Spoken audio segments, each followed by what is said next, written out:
Yeah. Right, guys, we're here for the Carlton Dry campside sessions, and we've just witnessed an amazing feat, seeing the Jezabels in their natural terrain. Not really.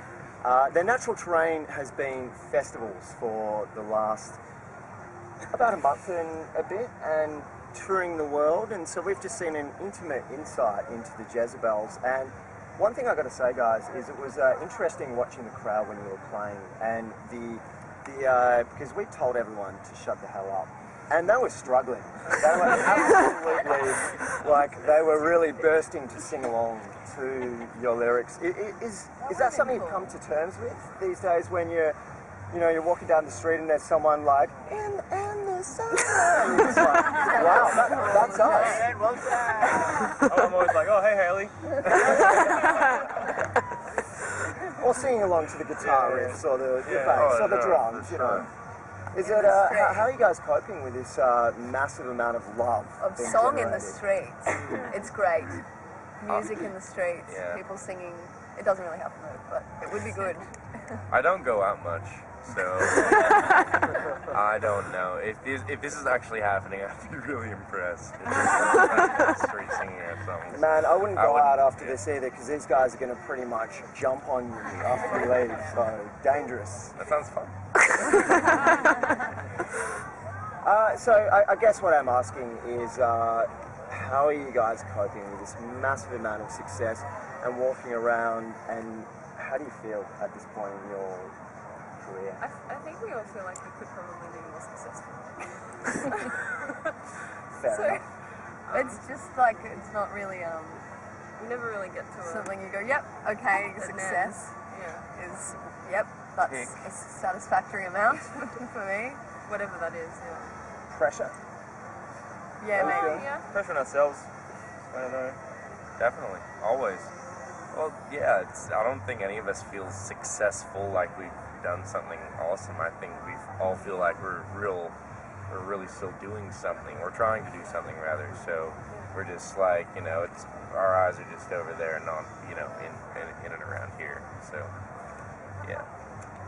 I guess the next step for you guys, you've kind of conquered Australia at least to a level now, and suddenly you're expanding to being signed up in Canada, you've been signed up in the US, and I hear Pius has just jumped on board in the UK. Tell us a bit more about that. You summed it up, really. That is what has happened. You're feeling feeling like you can make it in the UK, because it's a dangerous sort of step for a lot of bands that have come from Australia to make that next leap. And how are you guys feeling? Well, I don't think we have any real expectations. I guess we just want to give it a go, and there's no reason not to try. We enjoy being over there. So it sort of came out like we did those showcases. We did the one in Brisbane, the one in Perth, and then did South by and Great Escape, CMJ, and we felt that we played more and more, and it sort of came in the back with interest from that, and so now we're sort of we haven't been back to play out that process yet, so now we're going over there to play a bit more and see how it works out. So it's been interesting.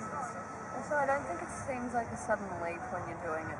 It's just chipping away and just doing lots of little shows. I suppose that's why we're all kind of not all inflated with success, as you call it, because it just feels like lots and lots of days of work that are very satisfying, but also maybe it looks more exciting from more successful from the outside, whereas it's just kind of what we do now, which is awesome. But I think we perpetually seem underwhelmed. Having success. No. I don't mean to, but also it's not like you really feel like that. Well, it makes you feel really humbled when you overseas and you're playing really small shows, but there are heaps of people. There could be some people there that have discovered you on the net and want to have a chat. So. It is interesting because I saw you guys a couple of years ago on a really small stage, and there was just that amazing intimacy of it. And then I couldn't kind of imagine what you guys would be on the festival stage, but you have just totally become this force of this festival force where, I mean, you guys are really owning it up there.